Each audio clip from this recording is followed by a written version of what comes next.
जब कोई संत, जब कोई साधु, जब कोई तपस्वी, जब कोई साधक उपासक तुम्हारे नज़दीक में आए तो ये मानकर चलना कि भगवान शंकर स्वयं तो नहीं आ सकता, पर अपना कोई गण आपके दुख के निवारण के लिए संत के रूप में आपके पास भेज दे। कोई गुरु।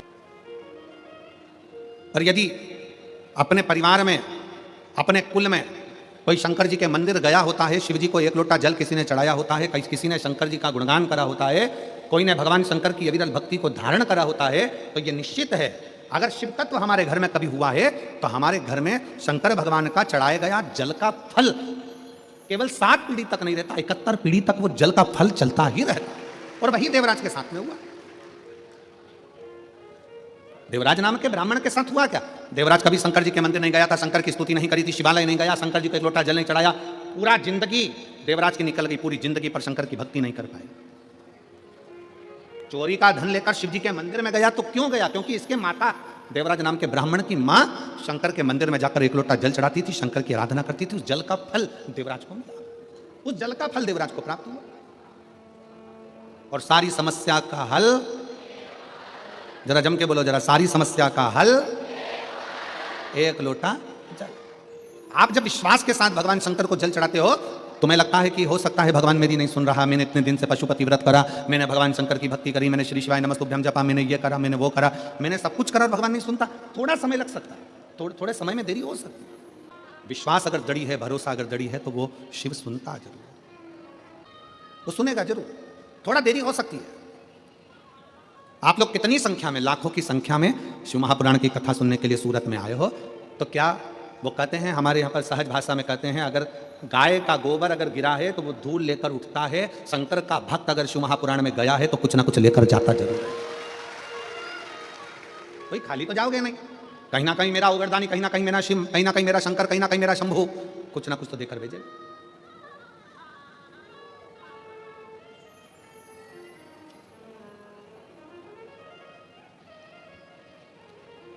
और महाराज बस हृदय शिव से लगाना है, दिल शंकर से लगाना है। और जब हृदय शिव से लगेगा तो ये मानकर चलना कि शिव तुम्हारे दिल की बात सुनेगा। हमने पहले भी कथा में कहा, फिर कहते हैं, शंकर कभी दिखावे से प्रसन्न नहीं होता। शिव जी तुम्हारे दिखावट से, हम पहले एक बार कहे थे, दिखावट, सजावट, बनावट, ये सब बेकार। शंकर के लिए तो केवल दिल, हृदय, चित्त चाहिए, मन चाहिए, केवल।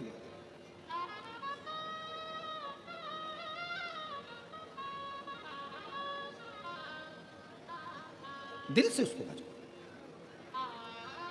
एक बद्रीनाथ कौन कौन गया? जरा हाथ उठा। बद्री विशाल जी के दर्शन किस किसने करें? बद्रीनाथ हाथ उठाओ जो बद्रीनाथ गया है कभी।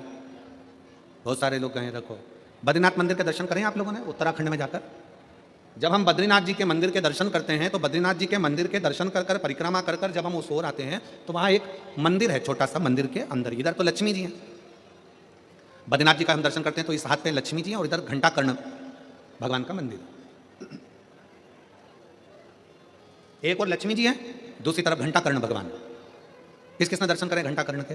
बद्रीनाथ गए होगे तो इधर लक्ष्मी जी का दर्शन करा होगा, इधर बद्रीनाथ थे, और परिक्रमा मार्ग में जब चलते हैं तो इधर लक्ष्मी जी और परिक्रमा इधर पूर्ण करते हैं तो घंटा कर्ण। कौन है घंटा कर्ण?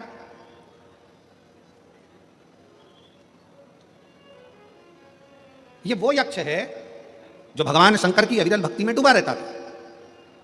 शिव जी की भक्ति के सिवाय इसको कुछ सुहाता ही नहीं था, शंकर की उपासना के सिवाय इसके दिल में कुछ रहता ही नहीं था। ना ये दिखावट करता था, ना ये बनावट करता था, ना ये सजावट करता था। बस इसका एक काम था, शंकर के मंदिर की स्तुति करना, शिव का भजन करना, शंकर की भक्ति में डूबे रहना। जहां पर शंकर की कथा होती थी घंटा कर्ण वहां पहुंच जाता था, जहां शिव की भक्ति होती वहां घंटा कर्ण पहुंच जाता।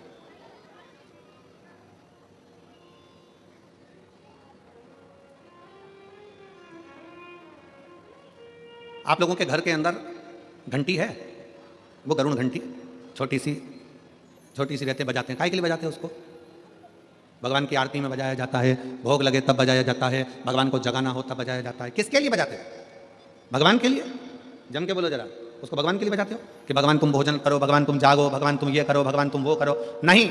शिव महापुराण की कथा कहती है घंटी का नाद इसलिए करा जाता है कि अपनी बुद्धि को, अपने चित्त को केंद्रित करो भगवान के चरणों की ओर। और जितने घर में सदस्य हैं, घंटी की आवाज को सुनकर अपने विवेक को यह केंद्रित कर लें कि मेरे घर में मेरा लड्डू गोपाल, मेरे घर में मेरा ठाकुर, मेरे घर में मेरा राम, मेरे घर में मेरा दत्त, मेरे घर में मेरा हरि विठल, मेरे घर में मेरा विश्वनाथ, मेरे घर में मेरा सोमनाथ बैठा हुआ।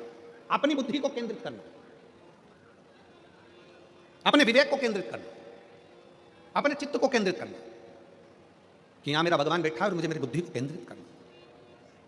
आप जितनी देर कथा में बैठो उतनी देर अपने विवेक को, अपनी बुद्धि को, परमात्मा को केंद्रित करके रखो। केंद्रित, वो ना जाने कब कौन सी कृपा कर चले जा, कौन सी वाणी हमारे ये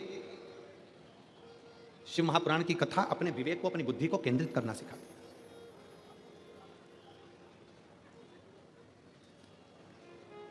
शिव तत्व की ओर चलना है। घंटाकर्ण का नियम था, कहीं की बात नहीं सुनता था घंटाकर्ण। घंटाकर्ण का नियम था कि घंटे की आवाज को अपने कानों में, उसने क्या कर रखा था कि बड़े बड़े घंटे अपने कानों में लटका कर रखे थे। बड़े बड़े घंटे, घंटों को लटकाने का कारण केवल इतना था कि व्यर्थ की बात मेरे कानों में ना जाए, व्यर्थ की बात मेरे कानों में ना जाए। इसलिए वो कानों में बड़े बड़े घंटे लटका कर रखता था। उसकी आवाज जब कहीं से निकलता था, तेज तेज चलता था, मुख को हिलाता था, घंटों की आवाज करता था कि कहीं से कोई शंकर की निंदा मेरे कानों में ना जाए, शिव की स्तुति केवल मेरे कानों में जाए, इसके सिवाय शंकर की ना निंदा, ना किसी का कोई बात, ना निंदा, ना चुगली, ना कुछ आड़े टेढ़े शब्द मेरे कानों में जाए। आज के जमाने में दुनिया के लोग जब घर के बाहर से निकल कर जाते हैं तो ये सोच कर जाते हैं कि पड़ोसी के घर में झगड़ा क्यों हो रहा है, पूरी बात सुनकर जाना। घंटाकर्ण इससे दूर था। घंटाकर्ण को यह बात अच्छी नहीं लगती थी कि कोई निंदा कर रहा है, चुगली कर रहा है, बुराई कर रहा है। अभी रायपुर की कथा में, अभी हाले कोसा की कथा में हमने एक बात कही थी,